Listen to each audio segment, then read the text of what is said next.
దేవతలందరూ తమ తమ శక్తుల్ని హనుమకి ధారపోశారు. అది కూడా చాలా విశేషంగా. ఎలా? ఏ దేవత యొక్క ఆయుధానికి కూడా హనుమ కట్టుబడరు. ఆయన్ని నిర్జించడం సాధ్యం కాదు. అంతటి మహానుభావుడై, అంతటి బలవంతుడై ఆయన నిలబడితే బ్రహ్మగారు ఆయన్ని కీర్తిస్తూ ఒక మాట అన్నారు. ఇది హనుమత్ తత్వానికి జీవమైనటువంటి మాట. అమిత్రాణం భయకరో మిత్రాణం అభయంకర. అమిత్రులైనటువంటి వారికి ఆయన పరమ భయంకరుడు. అమిత్రులు అంటే మిత్రులు కానివారు. ఎవరికి మిత్రులు కానివారు?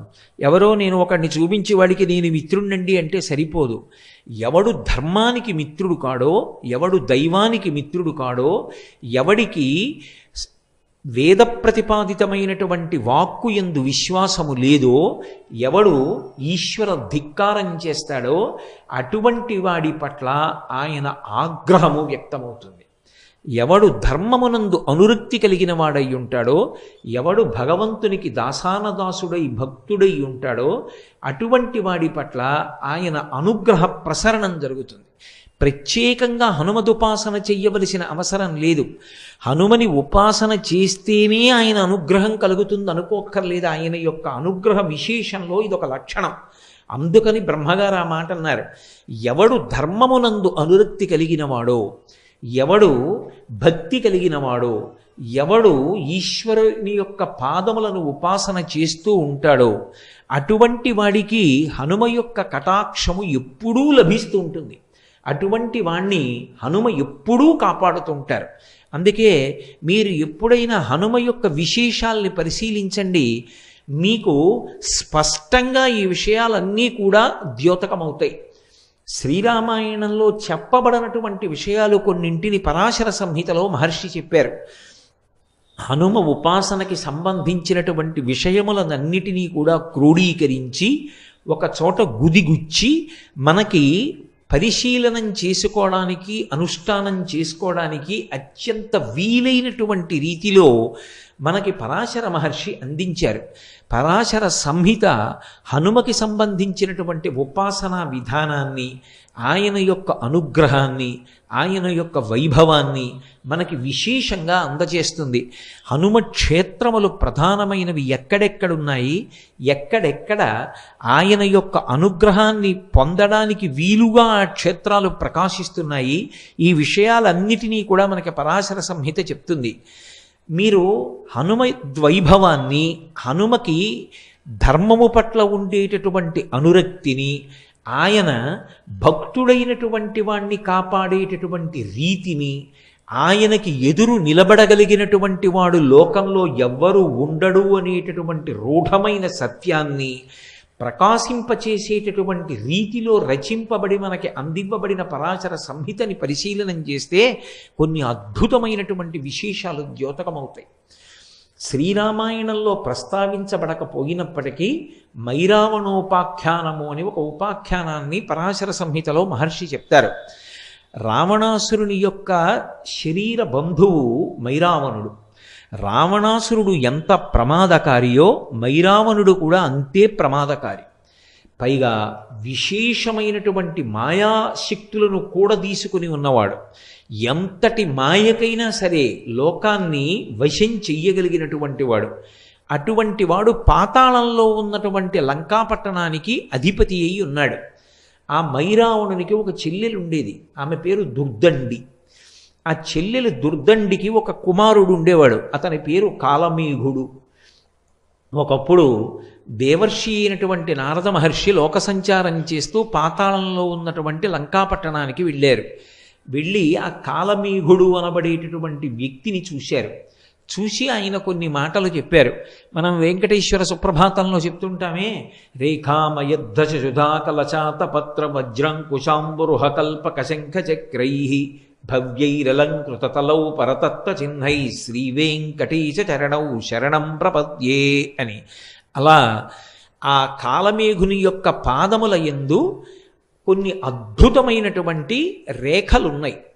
ఆ రేఖలు ఎవరికి ఉంటాయో అటువంటి వాడు చాలా ఉత్తముడై, పరమ భాగవతోత్తముడై, చాలా గొప్ప చక్రవర్తి కాగలడు. అందుకని ఈ పాతాళలోకంలో ఉండేటటువంటి లంకాపట్టణాన్ని ఈ నీలమేఘుడు పరిపాలన చేస్తాడు కొంతకాలం అయిన తర్వాత. ఇతని పరిపాలనలో ఈ పాతాళలోకానికి చాలా వైభవం కలుగుతుంది అని చెప్పి నారద మహర్షి వెళ్ళిపోయారు. ఇది విన్నాడు మేనమామ అయినటువంటి మైరావణుడు. తన మేనల్లుడు ఆ నీలమేఘుడు ఎక్కడ చక్రవర్తి అవుతాడో, చాలా గొప్ప కీర్తి ప్రతిష్టలు తెచ్చుకుంటాడో, భగవద్భక్తుడై ప్రకాశిస్తాడో, ధర్మమునందు అనురక్తి కలిగిన వాడవుతాడోనని ఆయనని పెద్ద పెద్ద బరువైన ఇనప గొలుసులతో బంధించాడు. సోదరి అని కూడా చూడకుండా తోడబుట్టినటువంటి దుర్దండిని కూడా ఇనప గొలుసులతో బంధించాడు. తనని కన్న తండ్రిని కూడా బంధించి చెరసాలలో ఉంచాడు. వీళ్ళు ఈ పెద్ద పెద్ద ఇనప గొలుసులు మోసుకుంటూ నడవలేక తిరుగుతూ ఉండేవారు. కొద్ది దూరం నడవాలంటే కష్టం. అటువంటి శిక్ష వేశాడు వాళ్ళకి. ఈ సోదరి అయిన దుర్దండి, ఆమె కుమారుడైనటువంటి ఆ నీలమేఘుడు పడరాని ఇడుములు పడుతున్నారు మైరావణుని యొక్క రాజ్య పరిపాలన యందు. ఇలా ఉండగా ఒకప్పుడు రామచంద్రమూర్తి సముద్రానికి సేతువు కట్టి లంకాపట్టణాన్ని చేరుకుని సీతమ్మ తల్లిని తిరిగి పొందడం కోసమని రావణాసురుడితో యుద్ధం చేయడానికి సంకల్పించినటువంటి రోజులలో రామచంద్రమూర్తిని లక్ష్మణస్వామిని అపహరించి తీసుకుని వెళ్ళిపోయి కీడు తెలపెట్టడం తనకి సాధ్యం కావడం లేదని నిశ్చయానికి వచ్చినటువంటి దురాత్ముడైనటువంటి రావణాసురుడు తన బంధువు మేనమామ అయినటువంటి మైరావణుణ్ణి ఆశ్రయించి ఎలాగైనా సరే రామలక్ష్మణుల్ని అపహరించి తీసుకుని వెళ్ళి నిర్జించమని కోరాడు. ఆ రోజులలో స్వామి హనుమ తన యొక్క వాలము చేత, తోక చేత ఒక పెద్ద ప్రాకార నిర్మాణం చేస్తుండేవారు రాత్రివేళ. అందులో వానర సైన్యం అంతా పడుకునేది. ఆయన తన తోకనే ప్రాకారంగా పెట్టి ఉండేవారు. ఆ తోక దాటి వెళ్ళడం లోపలికి ఎవరికి సాధ్యమయ్యేది కాదు.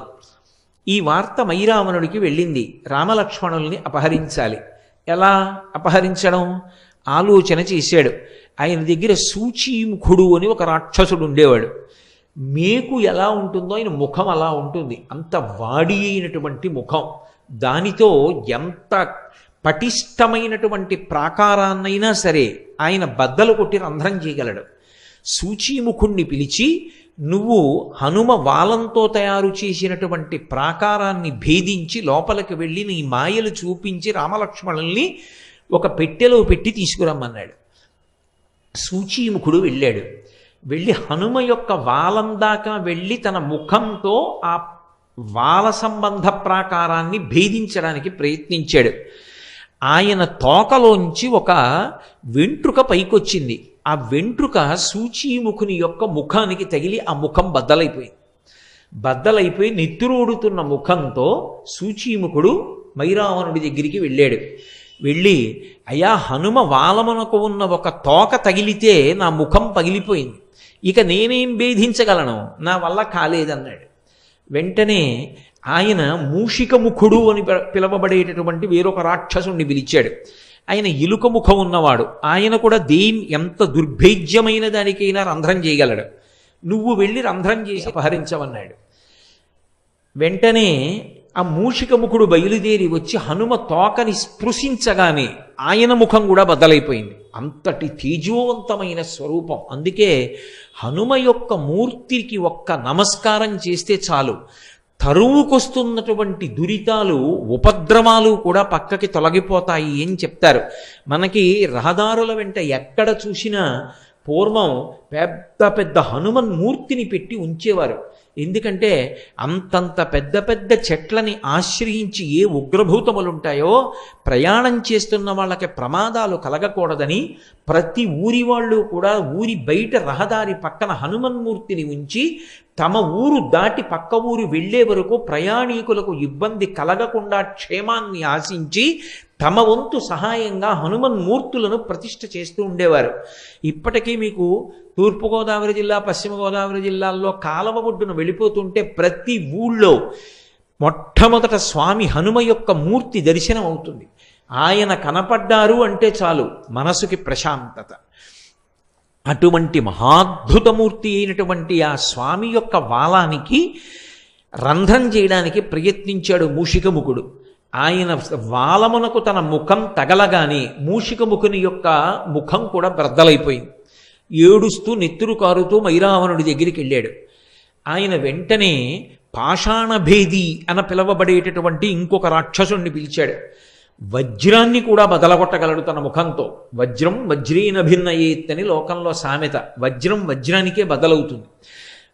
అటువంటిది వజ్రాన్ని కూడా భేదించగలిగినటువంటి పాషాణభేది అనేటటువంటి శక్తి కలిగినటువంటి ముఖమున్న రాక్షసుణ్ణి పిలిచి ఆ వాల ప్రాకారానికి రంధ్రం చేసి రామలక్ష్మణుల్ని అపహరించమన్నాడు. ఆయన ప్రయత్నించాడు, విఫలుడైపోయాడు, తిరిగి వచ్చాడు, మైరావణుడికి చెప్పాడు. వేరొక మార్గం లేదు, ఆయన అనుగ్రహిస్తే తప్ప లోపలికి వెళ్ళడం కుదరదు, రామలక్ష్మణుల్ని అపహరించలేం. ఆలోచించి మైరావణుడు విభీషణుడి యొక్క రూపాన్ని పొందాడు. ఎందుకని అంటే వాళ్ళు కామరూపులు, కావలసినటువంటి రూపాన్ని పొందుతారు. విభీషణుడి రూపాన్ని పొంది ఒక పెద్ద పెట్టొకటి చేత్తో పట్టుకొని స్వామి హనుమ పాదముల దగ్గరకు వెళ్ళి నిలబడి పైకి చూసి హనుమకి నమస్కారం చేసి, హే హనుమ, మీరు ఇక్కడ కాపలా ఉండబట్టి ఆ వాలప్రాకారంలో రామలక్ష్మణులు ఇద్దరూ హాయిగా నిద్రపోతున్నారు. కానీ పగలు చేసినటువంటి యుద్ధంలో వాళ్ళ శరీరానికి కలిగినటువంటి గాయములకు ఉపశాంతి కలగాలని ఓషధుల్ని తీసుకొచ్చాను. లోపలికి వెళ్ళి రామలక్ష్మణుల దర్శనం చేసి వాళ్ళు క్షేమంగానే ఉన్నారు అన్నది రూఢం చేసుకుని ఈ ఓషధులు ఇచ్చి వస్తాను, కొద్దిగా చోటు ఇవ్వవలసింది అని అడిగాడు. విభీషణుడు వచ్చాడు అన్న ఆలోచనతో రామలక్ష్మణుల యొక్క క్షేమాన్ని అపేక్షించేటటువంటి లక్షణమున్న హనుమ తన తొడల సందులో కొద్దిగా చోటు ఇచ్చాడు. ఆ తొడల సందులోంచి వెళ్ళిపోయాడు లోపలికి మైరావణుడు. వెళ్ళి తను తెచ్చినటువంటి ఓషధుల్ని పిండితే ఏ నిద్రపోతున్న వ్యక్తి అయినా మూర్ఛలోకి వెళ్ళిపోతారు. అటువంటి ఓషధుల్ని పిండాడు. రామలక్ష్మణులు ఇద్దరూ మూర్ఛలోకి వెళ్ళిపోయారు. ఇద్దరినీ పెట్టెలో పెట్టుకుని మూత వేసి మళ్ళీ బయటికి వచ్చేసాడు. లోపలికెళ్ళి చూశాను, రామలక్ష్మణులు నిద్రపోతున్నారు. రాత్రివేళ రాక్షసులు సంచరించేటటువంటి సమయం. రాక్షసులు మహామాయావులు. హనుమ తస్మాత్ జాగ్రత్త జాగ్రత్త అని చెప్పి తాను పాతాళలోకంలో ఉన్న లంకాపట్టణానికి రామలక్ష్మణుల్ని తీసుకుని వెళ్ళిపోయాడు. తీసుకుని వెళ్ళి ఆ పెట్టె మూత తీసి చూశాడు. తాను పిండిన ఓషధుల యొక్క శక్తి చేత రామలక్ష్మణులు ఇద్దరూ మూర్ఛలో ఉన్నారు. తన చెల్లెలు దుర్దండిని పిలిచాడు. వీళ్ళిద్దరినీ ఇప్పుడు మహానది దగ్గర గొప్ప ఉత్సవం జరుగుతోంది, ఆ ఉత్సవానికి తీసుకెళ్ళి వీళ్ళని బలిస్తాను. బలిచ్చే ముందు ఈ నరులిద్దరికీ స్నానం జరగాలి. 1వ ప్రాకారం ముందర దివ్యమైనటువంటి కొలను ఉంది. ఆ కొలను నుండి నువ్వు బంగారు కుంభంతో నీళ్లు తీసుకొచ్చి వీళ్ళిద్దరికీ స్నానం చేయించు. వీళ్ళు మూర్ఛయందున్నారు, నీళ్లు మీద పడినా పైకి లేవరు. నేను అటువంటి ఓషధులు పిండాను కాబట్టి నువ్వు నీళ్లు పోయి వీళ్ళని మహానదీ తీరానికి తీసుకెళ్ళి బలిస్తానన్నాడు. ఆమె సంకెళ్ళు వేయబడి ఉంది. ఆమె ఎంతో బాధపడుతూ ఇంతటి ధర్మాత్ములైనటువంటి రామలక్ష్మణులకు ఇటువంటి కీడు తలపెట్టాడే అని, స్వామి హనుమ ఉండగా వీళ్ళకి ఇటువంటి ఉపద్రవం ఎందుకు జరుగుతుంది, హనుమ ఎక్కడ ఉన్నారు, ఎందుకు రాలేదు, ఎందుకు రక్షించట్లేదు, ఆయనకి తెలియదా అని ఆలోచిస్తూ హనుమని స్తోత్రం చేస్తూ ఆవిడ నడిచి వెడుతోంది. వెడుతుండగా ఇక్కడ హనుమ నిలబడి ఉన్నారు. విభీషణుడే వచ్చి వెళ్ళాడు అనుకుంటున్నారు. మళ్ళీ విభీషణుడు వచ్చాడు. ఆ వచ్చినవాడు అసలు విభీషణుడు. వచ్చి హనుమ బాగా చీకటి పడింది, రాక్షసులు తిరిగేటటువంటి సమయం, మాయావులు, తస్మాత్ జాగ్రత్త ఉస్మా, లోపల ఉన్న రామలక్ష్మణుల్ని ఒక్కసారి దర్శనం చేసి వస్తాను, క్షేమంగా ఉన్నారో లేదో, నా ఆరాటం నాదన్నాడు. ఆయన అన్నారు, ఇప్పుడే కదా దర్శనం చేశావు, మళ్ళీ దర్శనానికి వెడతానంటే ఏమిటన్నారు. నేనొచ్చాను ఆ దర్శనానికి, నేను రాలేదన్నాడు విభీషణుడు. ఏదో ఉపద్రవం జరిగిందని విభీషణుడిని తీసుకుని లోపలికి వెళ్ళారు. వెడితే అప్పటికే రామలక్ష్మణులు అపహరింపబడ్డారు. ఎవరు అపహరించారు, ఎలా అని ఆలోచన చేశారు. అప్పుడు విభీషణుడు చెప్పాడు, ఇది మైరావణుడి పని, మహామాయావి. మైరావణుని యొక్క పాతాళ లంకకి వెళ్ళడానికి 2 మార్గాలు ఉన్నాయి. ఒకటి విశాలమైనటువంటి సొరంగ మార్గం, అందులో బయలుదేరి వెడితే అనేక మంది రాక్షసులు కనపడతారు. వాళ్లతో యుద్ధం చేసి పాతాళ లంకకి చేరడానికి చాలా సమయం పడుతుంది. ఈ లోపల రామలక్ష్మణులకు ఉపద్రవం రావచ్చు. రెండవది, రావణాసురుని యొక్క అంతఃపురంలోంచి మార్గం ఉంది. అది తామరనాళం ఎలా ఉంటుందో అంత సన్నగా ఉంటుంది. అందులోంచి సూక్ష్మరూపుడవై వెళ్ళాలి. వెళ్ళిన తరువాత పాతాళలంక యొక్క బహిప్రదేశానికి చేరుకుంటావు. అక్కడ మొదటి ప్రాకారాన్ని దాటడం చాలా చాలా కష్టం, అసలు ప్రాకార ప్రవేశం చెయ్యలేరు. అటువంటి ఏర్పాట్లున్నాయని నేను విన్నాను, అక్కడ వరకే నాకు తెలుసు. అక్కడ ఏ పాటిని అలికిడి తెలిసినా ఏకకాలమునందు కోట్ల మంది రాక్షసులు వచ్చి మీద పడిపోతారు. జాగరూకుడవై వెంటనే బయలుదేరమన్నారు. మహానుభావుడు స్వామి హనుమ వెంటనే రామలక్ష్మణుల యందు ఉన్న భక్తి చేత ఆ నాళ మార్గం గుండా బయలుదేరి లోపలికి వెళ్ళారు. వెళ్ళేటప్పటికి తిన్నగా ఈ జలాశయం దగ్గరికి వెళ్ళారు. అక్కడ ఏడుస్తూ దుర్దండి కనపడింది. దుర్దండి అంటే మళ్ళీ మీరు జ్ఞాపకం తెచ్చుకోండి, ఆవిడ మైరావణుని యొక్క చెల్లెలు. అక్కడ ఒక పెద్ద శమీ వృక్షం ఉంది. లంకాపట్టణంలో అయితే శిశుపా వృక్షం, ఇక్కడ శమీ వృక్షం. శమీ వృక్షం మీదకెక్కి కూర్చున్నారు. కూర్చుని ఈమె ఎందుకు ఏడుస్తోంది అని పరిశీలించారు. ఆమె వెక్కుతూ పైకి అంటోంది, హనుమ ఏమయ్యారో, హనుమ ఎక్కడున్నారో, హనుమ ఉంటే రామలక్ష్మణులకు ఇటువంటి కీడు ఏర్పడదే అని. వెంటనే వచ్చి, అమ్మా నువ్వెవరు, స్వాంతన పొందు, నిజం చెప్పన్నారు. మైరావణుడే మాయావేషంలో వచ్చాడేమోనని దుర్దండి భయపడింది.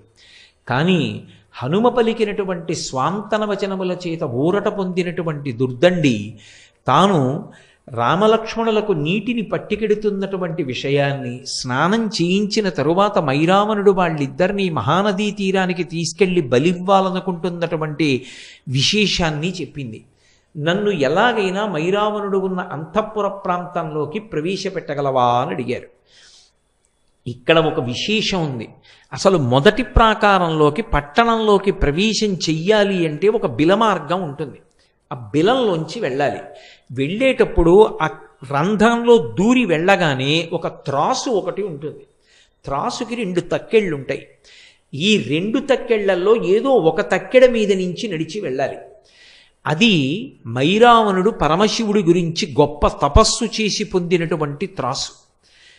ఎవరైనా లోపలికి వెళుతున్నప్పుడు ఎంత సూక్ష్మరూపంతో వెళుతుండనివ్వండి, వాడు మైరావణుడి మిత్రుడైతే త్రాసు అలాగే నిలబడుతుంది సమంగా 2 తక్కెళ్ళను. ఒకవేళ ఎవరైనా శత్రువు వెడుతుంటే వెంటనే ఒకవైపు ఉన్నటువంటి తక్కెడ కిందకి దిగి రెండవది పైకి లేస్తుంది.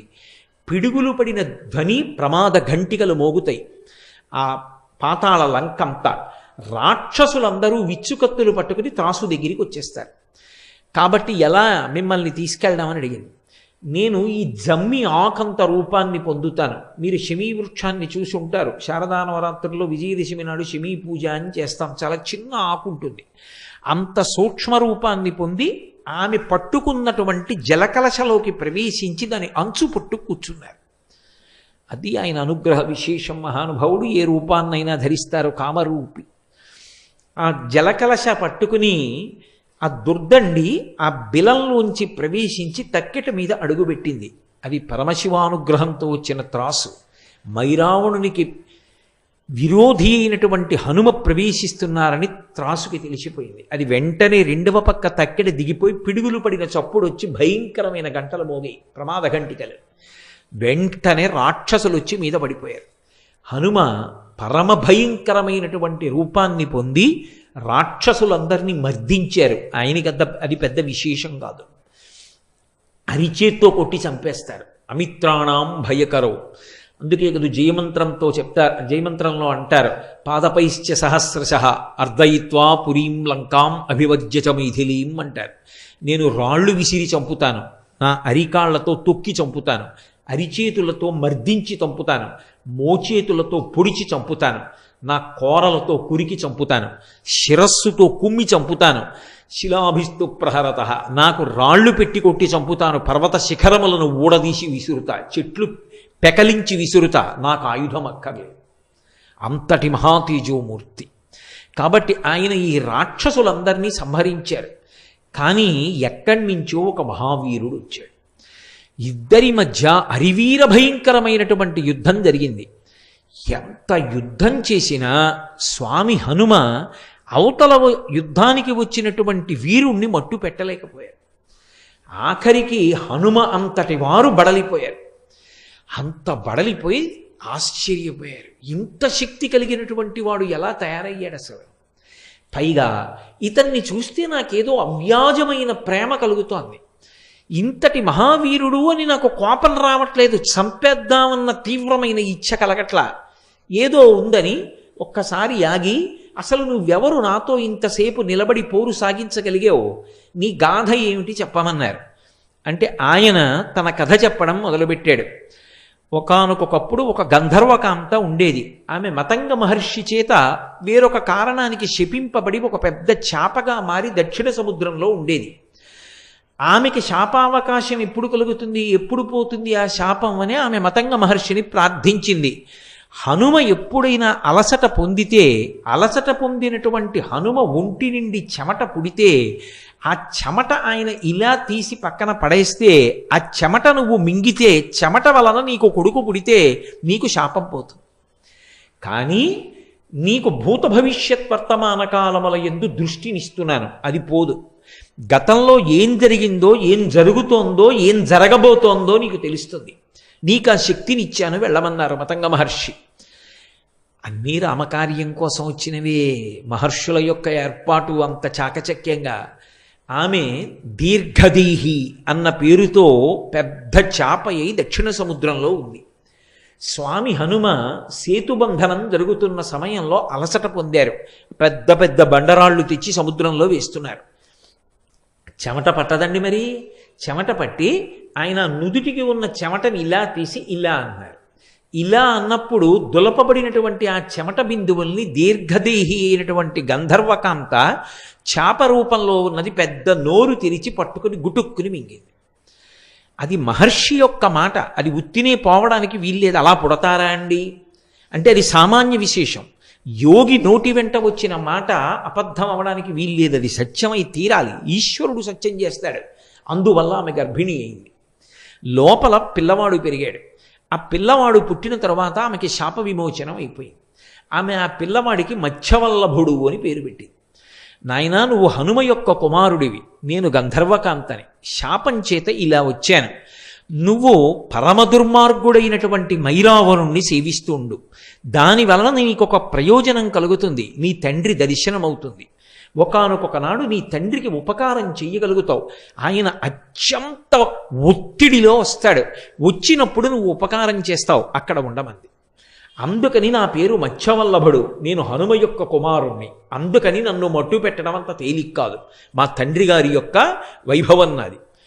హనుమ చూసి పరమ సంతోషంతో వెళ్ళి పుత్రగాత్ర పరిష్వంగం కొడుకుని కౌగలించుకుని మురిసిపోయి, నాయనా, నిన్ను చూస్తే ఎంతో ముచ్చటగా ఉంది, నేనే హనుమని, నువ్వు నా కుమారుడవు, నీ యందు అపారమైన ప్రీతి పొందాను అంటే తండ్రి కాళ్ళ మీద పడి నమస్కారం చేసి, నాన్నగారు నేను మీకు ఎలా ఉపయోగపడగలనని అడిగాడు. మైరావణుని యొక్క అంతఃపురాన్ని చూపించమన్నారు. అంతఃపురాన్ని చూపించాడు. ఇక నువ్వు వెళ్ళిపోమ్మని ఆ మైరావణుడితో యుద్ధం చేసి స్వామి హనుమ ఆ మైరావణుణ్ణి మట్టు పెట్టారు. మట్టు పెట్టడం అంత తేలికగా ఏమైపోలేదు. ఎందుకంటే ఇద్దరి మధ్య ప్రచండమైన యుద్ధం జరిగింది. ఆయన తన దంతములతో మైరావణుడి యొక్క కంఠాన్ని కొరికేసి గోళ్లతో శరీరాన్ని ఖండములుగా చీల్చి పక్కన పారేసినా మళ్ళీ వాడు వచ్చి యుద్ధం చేసేవాడు. అసలు ఎలా మరణిస్తాడు ఈ మైరావణుడు? ఏం చేసినా మళ్ళీ బ్రతుకుతున్నాడు. తెల్లబోయారు హనుమ. అప్పుడు దుర్దండి చెప్పింది, శరీరాన్ని ఎంత హింస పెట్టినా మరణించాడు. ఆయన మరణించాలి అంటే ఒకే ఒక్క కారణానికి మరణిస్తాడు. అదిగో మీరు యుద్ధం చేస్తున్న చోట మధ్యలో ఒక రాయి ఉంది. ఆ రాతిని హనుమ మీరు మీ కాలుతో తన్నండి. ఆ కింద చిన్న బిలం ఉంది. ఆ బిలంలోంచి 5 తుమ్మెదలు పైకొస్తాయి. ఇతని పంచప్రాణాలు తుమ్మెదల్లో ఉన్నాయి. అవి ఎగురుతున్నంత కాలం ఇతను మరణించడు. ఆ 5 తుమ్మెదల్ని మీ పాదంతో నొక్కేయండి. నొక్కేస్తే ఇతని పంచప్రాణములు పోయి శరీరాన్ని విడిచిపెట్టేస్తాడు. వెంటనే ఏడ్చాడు మైరావణుడు. చెల్లెలా, నా తోడబుట్టిన దానివి, నా ప్రాణాలు ఎక్కడున్నాయో చెప్పేస్తావా హనుమకని. ఇవి నువ్వు ధర్మం తప్పలా? ధర్మాత్ముడు భక్తితత్పరుడు అయి ఈ రాజ్యమును పరిపాలించవలసినటువంటి నా కుమారుణ్ణి తీసుకెళ్ళి నిష్కారణంగా నిర్బంధించి, నన్ను నిర్బంధించి నువ్వు రాజ్య పరిపాలన చేస్తూ ఇవాళ మమ్మల్ని ఇంత కష్టపెట్టినటువంటి వాడివి, నువ్వు మరణించవలసినటువంటి అవసరం కూడా ఉంది. అందుకే నీ ప్రాణములు ఎక్కడున్నాయో చెప్పానంది. ఇక తను మరణిస్తానని తెలిసిపోయింది మైరావణుడికి. ఆ కాలితో అక్కడ ఉన్న రాతిని తన్నారు స్వామి హనుమ. ఆ బిలంలోంచి 5 తుమ్మెదలు పైకొచ్చాయి. వెంటనే తన పాదంతో 5టిని నలిపేశారు. పంచప్రాణములు పోయిన కారణం చేత విగత జీవుడై ఆ మైరావణుడు నేల మీద పడిపోయాడు. పడిపోయిన తరువాత అప్పుడు అక్కడ ఉన్నటువంటి ఆ నీలమేఘుడికి, దుర్దండి యొక్క కుమారుడికి పాతాళలంకా పట్టాభిషేకం చేసి రామలక్ష్మణులిద్దరినీ కూడా తీసుకుని మళ్ళీ లంకాపట్టణానికి చేరుకున్నారు. చేరుకున్న కారణం చేత రామరావణ యుద్ధమై చిట్ట చివర రావణాసురుడు మడిసిపోయాడు. అదిగో మైరావణుణ్ణి మర్దించి పరమ సంతోషంగా నేను రామకార్యాన్ని చెయ్యగలిగాను, నా వల్ల ఒక చిన్న పొరపాటు జరిగింది, విభీషణుడు అనుకుని మైరావణుణ్ణి లోపలికి పంపాను, రామలక్ష్మణుల్ని అపహరించాడు, మళ్ళీ నేను ఆ దోషం దిద్దుకుని రామలక్ష్మణుల్ని రక్షించగలిగాను అన్న పరమ సంతోషంతో ఉన్నటువంటి రూపాన్ని ఆయన పాతాళ భేదనం చేసి పైకొచ్చి వెలిసినటువంటి మూర్తియే నైమిషారణ్యంలో ఉన్నటువంటి హనుమ. హనుమాన్ గాడి అని చెప్పి క్షేత్రం ఉన్నదే, అక్కడ ఉన్న స్వయంభూమూర్తి పెద్ద హనుమ ఉంటారు. ఆ హనుమ స్వయంగా మైరావణుణ్ణి మర్దించి పైకొచ్చినటువంటి స్వామి. ఈ మధ్యకాలంలో మనందరం నైమిషారణ్యం యాత్రకు వెళ్ళినప్పుడు ఆ హనుమాన్ గాడిలోనే ఉండి ఆ క్షేత్రంలోనే స్వామి హనుమ పాదాల చెంతన కూర్చుని మనం ఒక రోజున రామనామ సంకీర్తనం చేసి వచ్చేటటువంటి అదృష్టాన్ని మనకి కటాక్షించాడు. ఆ స్వామి యందు ఒక విచిత్రమైన లక్షణం ఉంటుంది. మూర్తిని ఇలా ముట్టుకుంటే, ఒక్కసారి ఇలా కళ్ళు మూసుకుని ముట్టుకుంటే నిజంగా ఎవరినో మనిషిని ముట్టుకున్నట్టే ఉంటుంది. కానీ అలా అంగీకరించారు, అలా ఏం ముట్టుకోనివ్వరు. అది దేవస్థానానికి సంబంధించిన వాళ్ళే ప్రతిరోజు సింధూరాన్ని అలదుతారు. మరి ఎందుకు పిలిచారో నాకు తెలియదు, కానీ అది స్వామి అనుగ్రహ విశేషమో ఏమో. నేను అక్కడ కూర్చుని ఉండగా అకస్మాత్తుగా నన్ను పిలిచి సింధూర పాత్ర ఇచ్చి, మీరు కూడా ఇవాళ స్వామికి సింధూరం రాయండి అన్నారు. ఆ రోజున హనుమాన్ గాడిలో స్వామి శరీరానికి సింధూరం రాస్తూ ఉంటే నేను అనుభవించినటువంటి ఆ స్పర్శ సుఖం నా జీవితంలో నేను ఎన్నడూ మరిచిపోలేనటువంటి అనుభూతి. అంత అద్భుతమూర్తి, అంతటి మంగళప్రదుడు. హనుమ యొక్క క్షేత్రాలలో తప్పకుండా దర్శనం చెయ్యవలసిన క్షేత్రాలు 13 చెప్తారు. 13లో ఒక మహాద్భుత క్షేత్రం నైమిషారణ్యంలో ఉన్నటువంటి స్వామి హనుమ. అంత గొప్ప క్షేత్రంలో మనం ఆ స్వామిని దర్శించి అక్కడ రామనామ గానం చేసి రాగలగడం ఆ రామచంద్రమూర్తి యొక్క, సీతమ్మ యొక్క, స్వామి హనుమ యొక్క నిర్హేతుక కృపా కటాక్ష వీక్షణం.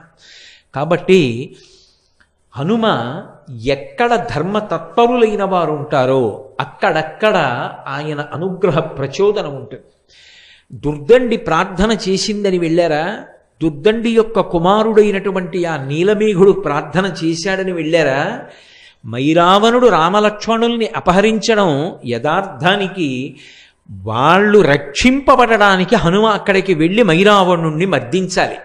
అది జరగాలి అంటే దానికి ఏదో ఒక సన్నివేశం జరగాలి. అందుకు రామలక్ష్మణుల్ని అపహరించగలిగాడు తప్ప వేరొకలా సాధ్యమా?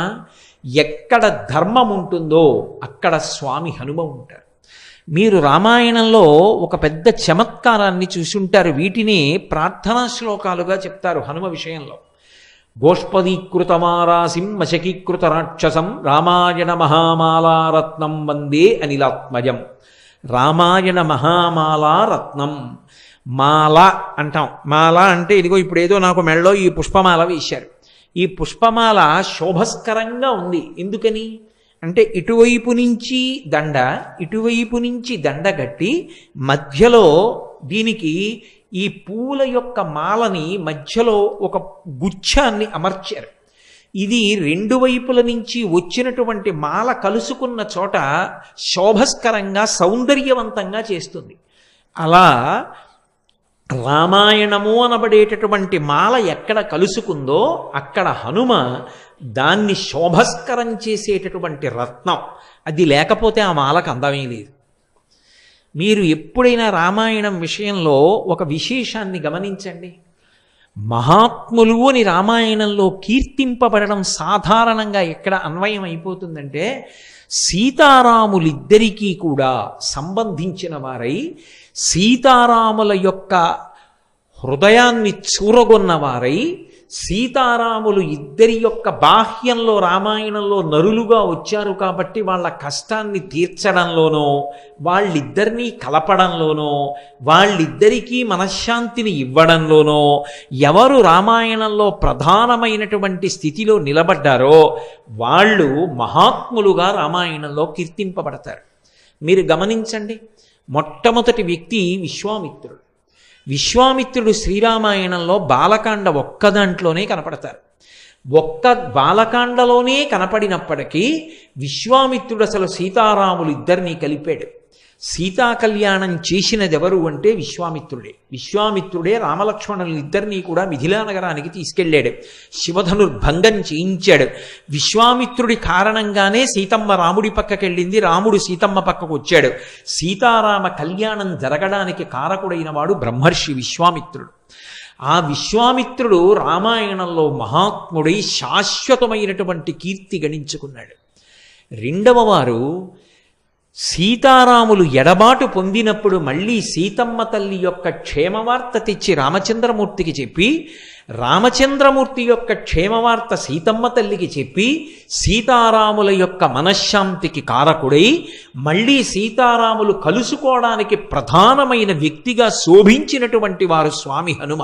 అందుకే ఎప్పటికీ హనుమ మహాత్ముడుగా జగద్రక్షకుడుగా నిలబడిపోయారు. మూడవ వారు వాల్మీకి మహర్షి. వాల్మీకి మహర్షి శ్రీరామాయణ రచన అంతా చేయడం ఒకెత్తు, రామాయణంలో ఆయన కూడా ఒక వ్యక్తి, పాత్ర అనకూడదు. పాత్ర అంటే కాల్పనిక సాహిత్యం అయితే, అది ఏదో కల్పించి రచించిన గ్రంథం అయితే అందులో కల్పించి కూర్చబడినటువంటి ఒక వ్యక్తిని పాత్ర అంటారు. అది ఊహచేత నిర్మింపబడింది తప్ప నిజంగా ఉన్నాడని కాదు. కానీ శ్రీరామాయణంలో వాల్మీకి మహర్షి వ్యక్తి, పాత్ర కారు, ఊహాజనితం కాదు. యథార్థంగా వాల్మీకి మహర్షి రామాయణంలో ఒక వ్యక్తిగా ప్రవర్తించారు. ఆయన ధర్మానికి కట్టుబడినటువంటి రామచంద్రమూర్తి సీతమ్మని అరణ్యములకు పంపించవలసిన సందర్భం ఏర్పడితే సీతమ్మని తన ఆశ్రమంలో ఉంచుకొని ఆమెకి కలిగినటువంటి కుమారులకు నామకరణం చేసి వాళ్ళకి అస్త్రవిద్య నేర్పించి రామాయణాన్ని వీణ మీద పాడి గానం చెయ్యడం వాల్మీకి మహర్షియే లవకుశులకు ఉపదేశం చేశారు. మళ్ళీ చిట్ట చివర సీతమ్మ తల్లి యొక్క అవతార పరిసమాప్తికి పూర్వం సీతారాములిద్దరూ కలుసుకోవడానికి కారకులైనటువంటి వారు వాల్మీకి మహర్షి. అందుకే ఎక్కడెక్కడ రామాయణంలో సీతారాములిద్దరినీ కలపడంలో ప్రధానమైనటువంటి వారై ఉంటారో, సీతారాముల ఇద్దరి యొక్క మనశ్శాంతికి కారకమైన వారై ఉంటారో అటువంటి వారు మహాత్ములై కీర్తింపబడతారు. స్వామి హనుమ అంత అద్భుతమైనటువంటి స్థితిలో రామాయణంలో సీతారాముల్ని కలిపారు. ఒకానొకప్పుడు అసలు ఈ రామాయణం ఏమైపోతుంది, ఎలా పూర్తవుతుంది అన్న అనుమానం ఉన్న చోట ఆయన ఒక మహారత్నమై రెండవ వైపు రామాయణాన్ని తీసుకెళ్ళి కలిపారు, మహామాలగా మార్చారు. అందుకే రాముడు బయలుదేరాడు, అరణ్యవాసంలో వెతుక్కుంటూ వెడుతున్నాడు. అరణ్యకాండలో ఎక్కడా సీతమ్మ కనపడలేదు. కానీ సుగ్రీవుడికి రామచంద్రమూర్తికి సంధి కుదిరేటట్టుగా ప్రధానమైనటువంటి స్థితిలో ప్రవర్తించి వారిద్దరికీ సంధి చేసినటువంటి వారు స్వామి హనుమ. ఆ కారణం చేత తన ప్రభువైనటువంటి సుగ్రీవుడికి ఉపశాంతి కలిగి రాజ్యం కలిగింది. అలాగే రామచంద్రమూర్తికి సీతమ్మ యొక్క జాడ తెలుసుకునేటటువంటి అవకాశం కలిగింది. ఆ హనుమ అనబడేటటువంటి వ్యక్తి లేకపోతే అసలు రామాయణం ఏమైపోతుంది అన్నదాన్ని నిర్ణయించడం కూడా కష్టం. అందుకే రామాయణ మహామాలారత్నం వందే అనిలాత్మజం. ఆయన ఉపకారం చెయ్యడానికి ఇది కారణము అని చెప్పవలసి వస్తే ఒక్కటే కారణం. ఏమిటా కారణము అంటే కేవలము భక్తి యొక్క మాట విస్తృతి పొందినప్పుడు ధర్మము, ఎక్కడ ధర్మమునందు అనురక్తి ఉంటుందో అక్కడక్కడ స్వామి హనుమ యొక్క కటాక్షం ఉంటుంది. అందుకే భగవంతుడు చెప్పిన మాట వేదం, వేదంలో చెప్పబడినది ధర్మం. భక్తి అంటే ఏదో తులసిమాల తీసుకొచ్చి స్వామికి అలంకారం చేయడం భక్తి అనిపించుకోదు. ఆ అలంకారం చేయడానికి కూడా సమయం సందర్భం ఉంటాయి. ఉపన్యాసం మధ్యలో స్వామివారి దగ్గరికి వెళ్ళి అలంకారాలు చేయడాలు అవి చేయరు. చేస్తే ముందు చెయ్యాలి, లేకపోతే చివర చెయ్యాలి. అలంకారం చెయ్యడం భక్తి కాదు, సందర్భాన్ని చూసి ప్రవర్తించడం భక్తి. రెండు, వేదం చెప్పినట్టు బ్రతకడం భక్తి. వేదము ఈశ్వర ప్రోక్తం.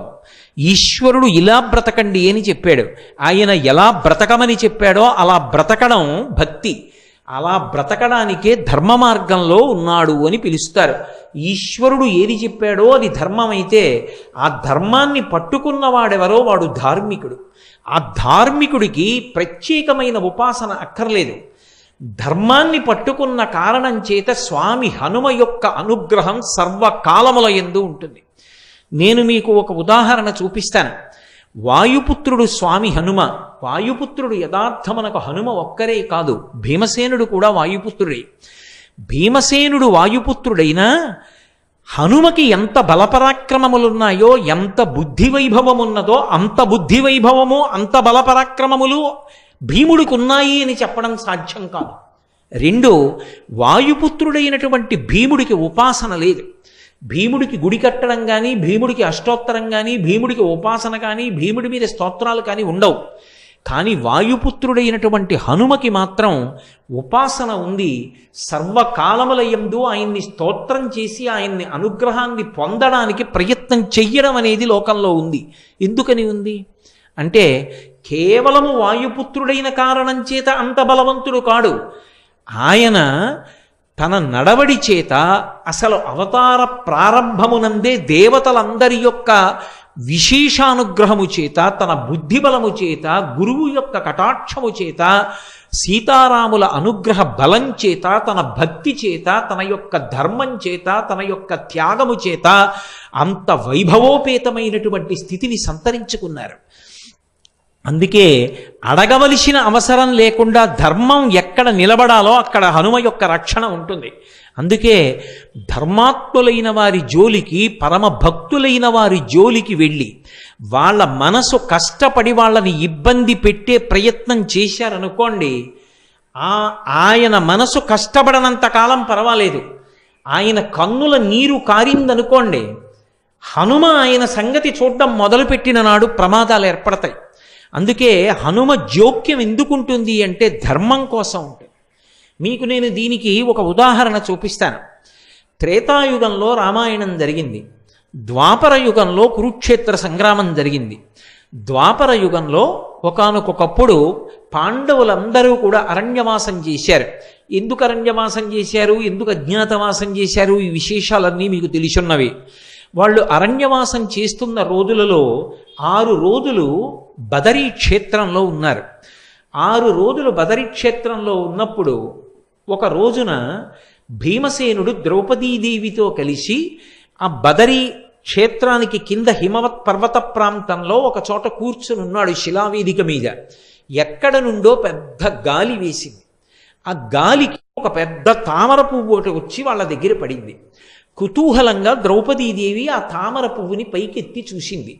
అది 1000 రేకుల పద్మం, సహస్రపత్ర కమలం. అందులోంచి విశేషమైన సువాసన వస్తోంది. ఆవిడంది, ఇటువంటి పుష్పాన్ని నేను ఇక పూర్వం చూడలేదు. ఎంత అద్భుతంగా ఉంది ఈ పువ్వు, ఎంత సౌకుమార్యంతో ఉంది, ఎంత గొప్ప సువాసనలు గుబాళిస్తోంది.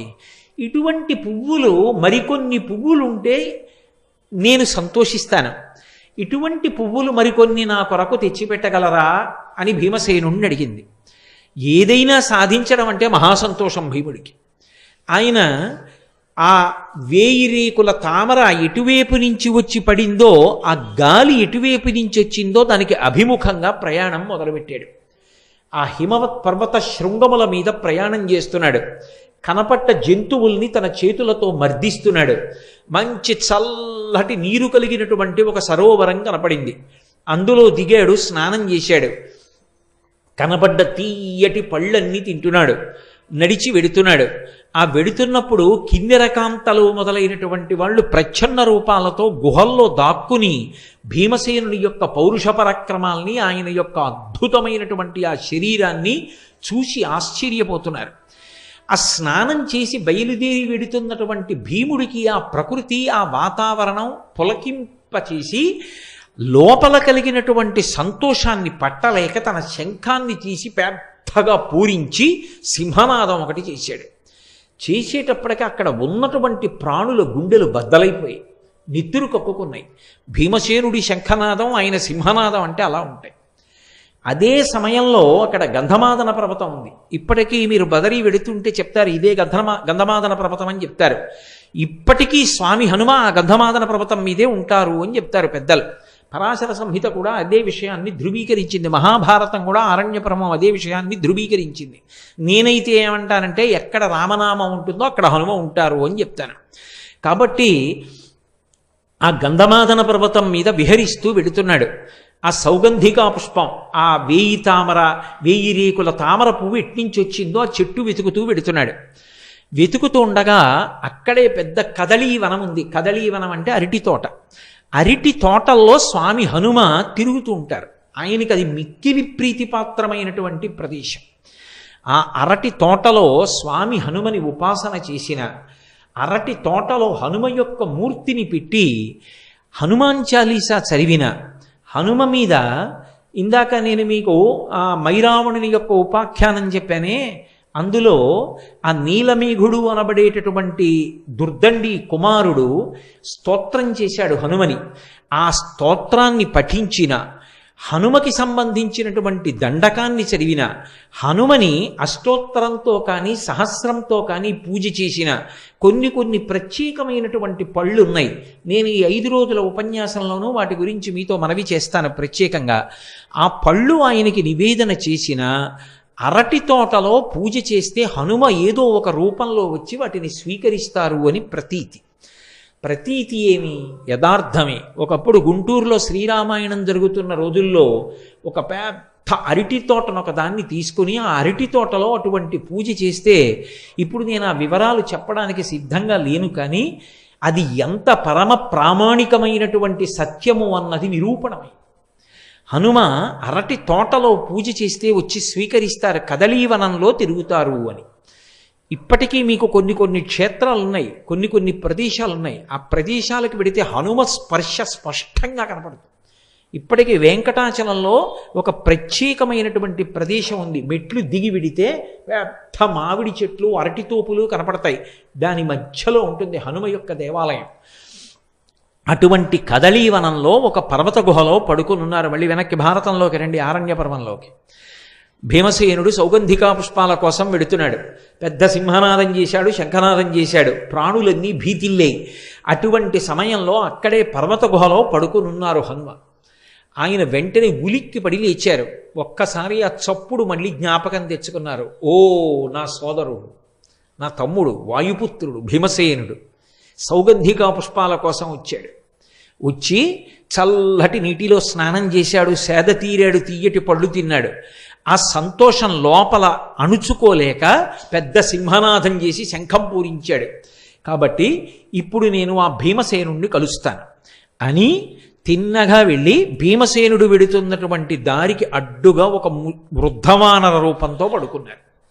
వెళ్ళిపోతున్నటువంటి భీమసేనుడు చూశారు, అడ్డుగా ఎవరైనా పడుకునుంటే దాటి వెళ్ళకూడదని ధర్మశాస్త్రం.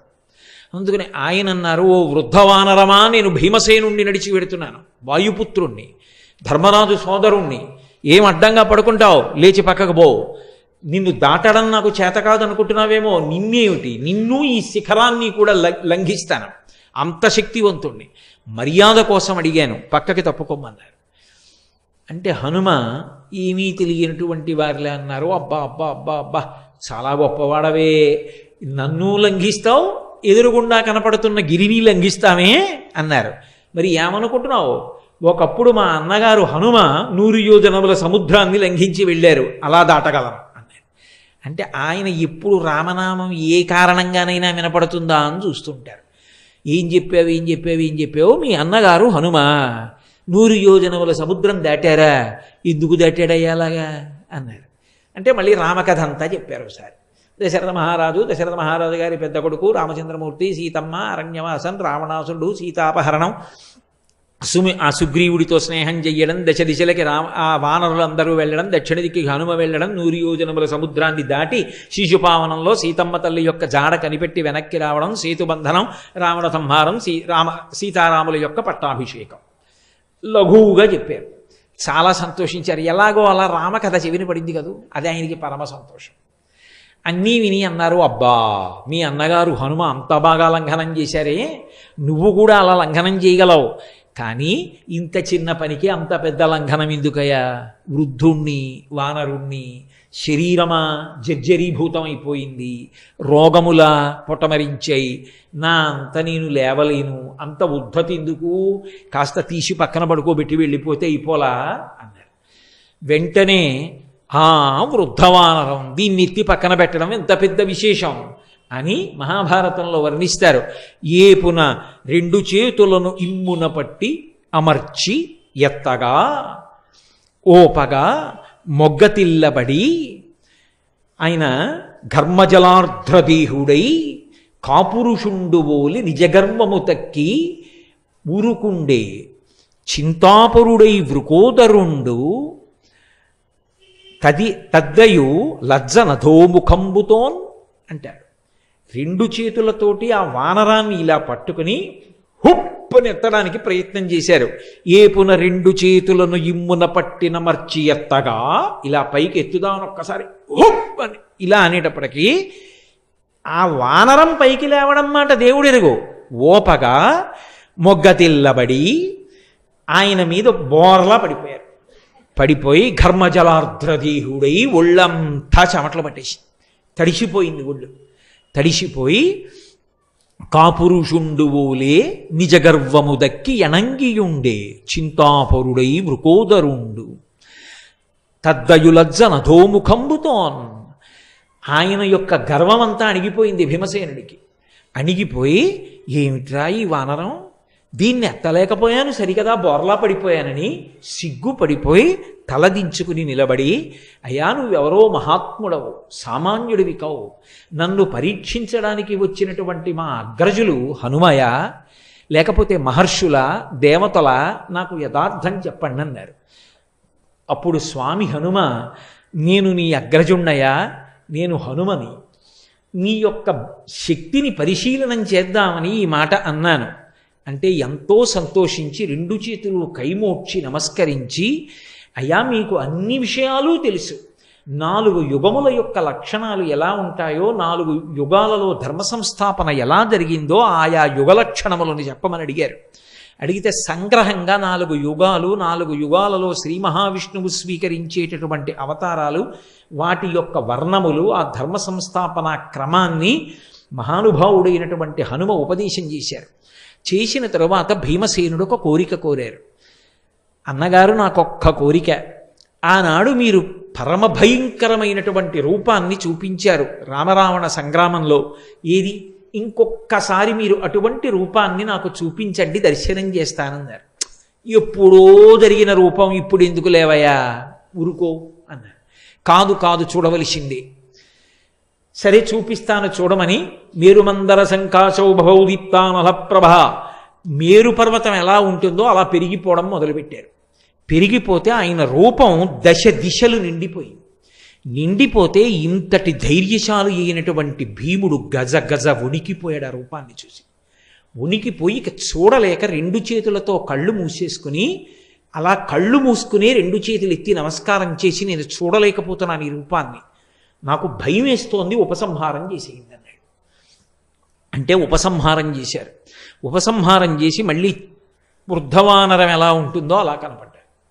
కనపడి, ఇది నువ్వు చూపించమన్నావని చూపించినటువంటి రూపం, శత్రువీరులు ఎదురు నిలబడినప్పుడు దీనికి 2 పెరుగుతుంది నా శరీరం, అటువంటి రూపాన్ని చూడడమే సాధ్యం కాదు. అటువంటి రూపంతోనే తొడ కొట్టినా, నా తోక విదల్చినా, నా నోరు తెరిచినా, నా 2 చేతులు పరిగలలా చాచినా, నా పాదములతో తొక్కినా నన్ను ఎదుర్కొని నిలబడగలిగిన వాడు ఈ లోకంలో ఉండడు. ఎందుకయ్యా ఇన్ని ఇడుములు పడతారు? ఒక్క క్షణంలో హస్తినాపురానికి వెళ్ళి మీ శత్రువులైన ధార్తరాష్ట్రుడిని పీనుగు పెంటలు చేస్తాను, మీకు పట్టాభిషేకం చేస్తానన్నారు.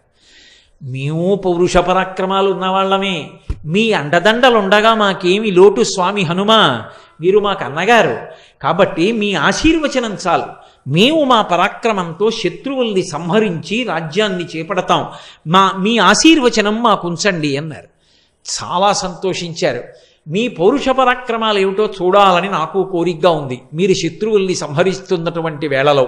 కాబట్టి కురుక్షేత్ర సంగ్రామం ప్రారంభం అవుతున్నప్పుడు ఒక్కసారి నన్ను స్మరించండి, నేను మీలో ప్రధాన వీరుడైనటువంటి అర్జునుడి యొక్క రథ పతాకం మీదకి వచ్చి కూర్చుంటాను, కూర్చుని మీరు చేసేటటువంటి యుద్ధాన్నంతటినీ పరిశీలిస్తానన్నారు. హనుమ మంగళప్రదుడు. హనుమ ఎక్కడ ఉంటారో అక్కడ మంగళం జరుగుతుంది, హనుమ ఎక్కడ ఉంటారో అక్కడ శుభం జరుగుతుంది, హనుమ ఎక్కడ ఉంటారో అక్కడ ఈశ్వరుడి యొక్క కృప ఉంటుంది. మహానుభావుడు వచ్చి అర్జునుడి యొక్క రథ పతాకం మీద కూర్చున్నారు కాబట్టే పాండవులు గెలవడానికి అవకాశం ఏర్పడడానికి ఉన్నటువంటి కారణాల్లో ఒక బలమైన కారణమైంది. అంతటి మహానుభావుడు. భీమసేనుడు అడిగాడా, అయ్యా మీరు వచ్చి మా తమ్ముడు అర్జునుడి యొక్క రథ పతాకం మీద వేయించేసి ఉండండి అని అడగలేదు. అడిగాడా, మీరు మా శత్రువుల్ని పరిమార్చండి అని అడగలేదు. అడగకుండా నేను వచ్చి అర్జునుడి యొక్క రథపతాకం మీద కూర్చుంటాను అన్నారు. ఎక్కడ ధర్మం ఉంటుందో, ఎక్కడ ధర్మానురక్తి ఉంటుందో, ఎక్కడ ఈశ్వర భక్తి ఉంటుందో అక్కడక్కడ పిలవవలసినటువంటి అవసరం లేకుండా స్వామి హనుమ బయలుదేరి వస్తూ ఉంటారు. అసలు హనుమ లేకపోతే ఉపద్రవము గడవదు. నేను అందుకే మీతో మొట్టమొదట్లోనే మనవి చేయడానికి కారణం అదే. ప్రతిరోజు ఒక్కసారి సంధ్యాకాలంలో ఆకాశాన్ని దర్శనం చేసి నమస్కరించినటువంటి వాడికి ఉపద్రవములు తొలగి ఎలా మంగళాన్ని పొందుతాడో అలాగే ప్రతిరోజు ఒక్కసారి స్వామి హనుమ వంక చూసి నమస్కారం చేసినటువంటి వాడు ఉపద్రవముల నుండి గట్టెక్కుతాడు. అది ఎంత మహోపద్రవం అవనివ్వండి, గట్టెక్కడానికి స్వామి హనుమ కారణమవుతారు. ఆయన గట్టెక్కిస్తారు. ఆయన యొక్క శక్తి అటువంటిది. మీకు నేను రామాయణంలోంచే ఈ మాట అన్నందుకు ఒక సందర్భాన్ని నిరూపణం చేస్తాను. రామాయణంలో రామరావణ యుద్ధం అయిపోయింది, రావణాసురుడు మరణించాడు, సీతారాములకు పట్టాభిషేకం అయిపోయింది, రామచంద్రమూర్తి సంతోషంగా పరిపాలన చేస్తున్నారు. అగస్త్యాది మహర్షులు ఒకసారి అయోధ్యానగరానికి విజయం చేసి రామదర్శనాన్ని అపేక్షించారు. రాముడు వారిని లోపలికి ప్రవేశపెట్టి అర్ఘ్యపాద్యాదులిచ్చి పూజించి ఉచితాసనముల మీద కూర్చోపెట్టి ఒక ప్రశ్న వేశాడు. రావణాసురుడు అంతటి అరివీర భయంకరుడు ఎలా కాగలిగాడు అని అడిగాడు. అడిగితే అగస్త్య మహర్షి ఒక మాట చెప్పారు, రామ నిజానికి రావణాసురుడు కాదు అంత శక్తివంతుడు, రావణాసురుడి కన్నా శక్తివంతుడు, రావణాసురుడి కన్నా కొన్ని కోట్ల రెట్ల ప్రమాదకారి పరమ భయంకరుడు ఇంద్రజిత్. ఆ ఇంద్రజిత్తు మరణించడం రామాయణంలో పెద్ద మలుపు. వాడు దైవవశం చేత అదృష్టవశం చేత మీ పరాక్రమం చేత మడిసిపోయాడు రామ అన్నాడు. ఏమిటా ఇంద్రజిత్ విశేషం నాకు చెప్పవలసింది అని అడిగారు రామచంద్రమూర్తి. అప్పుడు చెప్పారు అగస్త్య మహర్షి, చాలా చిన్న వయస్సులో కృష్ణాజినం కట్టుకొని యజ్ఞోపవీతం వేసుకొని శిఖతో ఉండగా అంత చిన్న వయస్సులో 7 యజ్ఞాలు చేశాడు. అవి ఒకటి కాదు, అశ్వమేధము, వాజపేయము, పౌండరీకము ఇటువంటివి 7 పూర్తి చేశాడు. 7వది మహేశ్వర ప్రీతి కొరకు చేశాడు. 7 యజ్ఞములు అనితర సాధ్యమైన రీతిలో పూర్తి చేసి అంత బంగారం దానం చేశాడు. చేస్తే పరమేశ్వరుడు ప్రత్యక్షం అయ్యాడు. నీకేం కావాలని అడిగాడు. నాకు తామసీ విద్య కావాలన్నాడు. తామసీ అంటే ఆ వ్యక్తి యుద్ధానికి బయలుదేరితే చీకట్లు సృష్టిస్తాడు, కటిక చీకటి అయిపోతుంది. ఆ కటిక చీకట్లో ఆ వ్యక్తి ఎక్కడున్నాడో ఎవరికీ తెలియదు. ఆయన యొక్క నిలబడిన ప్రదేశం ఎవరికీ గుర్తించడానికి యోగ్యంగా ఉండదు, ఎవరికీ తెలియడు. ఆ చీకట్లో ఉంటాడు. రథం కూడా దివ్యరథం ఉంటుంది, అది ఈశ్వర ప్రసాదంగా వచ్చిన దివ్యరథం. దాని గుర్రాలు అంతే, అక్షయబాణ తుణీరాలు అంతే. అందులో ఉండి చీకట్లోంచి మేఘముల చాటు నుంచి బాణాలు విడిచిపెడతాడు. ఎంతమందినైనా పడగొడతాడు. అసలు బాణం ఎక్కువ పెట్టడానికి ఎక్కడున్నాడో తెలియదు ఎవరికి. అటువంటి గుర్రాన్ని, అటువంటి గుర్రాల్ని, అటువంటి రథాన్ని, అటువంటి అక్షయబాణ తూణీరాల్ని, తామసీ విద్యని పొందాడు. పొంది రావణాసురుని యొక్క ఆశీర్వచనాన్ని పొందాడు. ఒకప్పుడు రావణాసురుడు స్వర్గలోకం మీదకి దండయాత్ర చేసి దేవేంద్రుడితో యుద్ధం చేశాడు. దేవేంద్రుణ్ణి ఇంకా గెలవలేదు, కానీ బడలిపోయాడు. ఆ బడలిపోయి ఉన్నప్పుడు బయలుదేరి వచ్చాడు ఇంద్రజిత్తు. తనకున్నటువంటి తామసీ విద్యని ఆవిష్కరించాడు. వెంటనే ఇంద్రుణ్ణి బంధీకృతుణ్ణి చేశాడు. రథంలో పెట్టుకుని రావణుడి దగ్గరికి వచ్చారు. నాన్నగారు యుద్ధం అయిపోయింది, ఇంద్రుణ్ణి బంధించేశాను, పదండి అంతఃపురానికన్నాడు. తెల్లబోయాడు రావణాసురుడు. ఇంతటి అరివీర భయంకరుణ్ణి, ఇంతటి తపశ్శాలిని నేను ఓడించలేదు, వీడు గెలిచేశాడు ఇంద్రజిత్తు ఆ ఇంద్రుణ్ణి. ఇంద్రుడిని బంధించి లంకాపురానికి తీసుకొచ్చి అంతఃపురంలో కారాగారంలో ఉంచాడు. ఇప్పుడు పులశ్చ బ్రహ్మ, చతుర్ముఖ బ్రహ్మ ఇద్దరూ బయలుదేరి వచ్చారు. ఇంద్రుణ్ణి బంధించడం మర్యాద కాదయా, విడిచిపెట్టు. కానీ ఇంద్రుణ్ణి గెలిచిన వాడివి కాబట్టి ఇక నుంచి నిన్ను మేఘనాథుడని పిలవరు, ఇంద్రజిత్ అని పిలుస్తారు. ఆయన అన్నాడు, ఇంద్రుణ్ణి విడిచిపెడతాను, కానీ నాకు మరణం లేకుండా వరమిమ్మన్నాడు. అసలే అంత భయంకరమైనటువంటి తామసీ విద్య చేతిలో ఉన్నవాడు, ఈశ్వరానుగ్రహ సంపన్నుడు, ధర్మమును విడిచిపెట్టినవాడు, ఏ ప్రమాదం తెస్తాడో అని బ్రహ్మగారు అన్నారు. అలా చిరంజీవిత్వాన్ని ఇవ్వడం కుదరదు. ఈ లోకంలో పుట్టిన వాళ్ళందరూ వెళ్ళిపోవలసిందే. అందుకే ఇది మర్త్యలోకము అని పిలవబడుతుంది. కాబట్టి శరీరం విడిచిపెట్టాలి. కానీ ఇంద్రుణ్ణి గెలవడం కన్నా గొప్పతనం లోకంలో ఎక్కడుంది? నిన్ను నేను నా నోటితో ఇంద్రజిత్ అని పిలుస్తున్నాను. అప్పుడు ఇంద్రజిత్ అన్నాడు, అయితే పోనీ ఒక వరం ఇవ్వండి.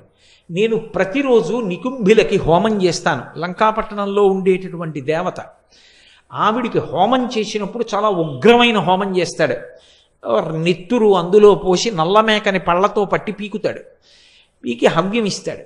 అటువంటి హోమం చేస్తాను. హోమం పూర్తి చేసి రథం ఎక్కితే ఇక నన్ను ఓడించగలిగిన వాడు 3 లోకముల యందు ఉండకూడదు. తథాస్తు వరమిచ్చాడు. అందుకే ఇంద్రజిత్తుని ఎవరూ నిగ్రహించలేరు.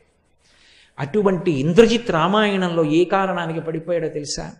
అసలు మీరు యుద్ధకాండ చదివితే రామాయణం ఇంతకుముందు ఎప్పుడూ చదవలేదు, ఇదే మొట్టమొదటిసారి. అసలు రామకథ ఏమిటో తెలియదు అనుకోండి, ఉద్విగ్నతతో వెంట్రుకలు నిక్కపొడుచుకుంటే అసలు ఏమవుతుందని. రామరావణ యుద్ధం కన్నా ఇంద్రజిత్ యుద్ధం అలా ఉంటుంది యథార్థానికి. వాడు బ్రహ్మాస్త్రం వేసి బంధించాడు రామలక్ష్మణంలో.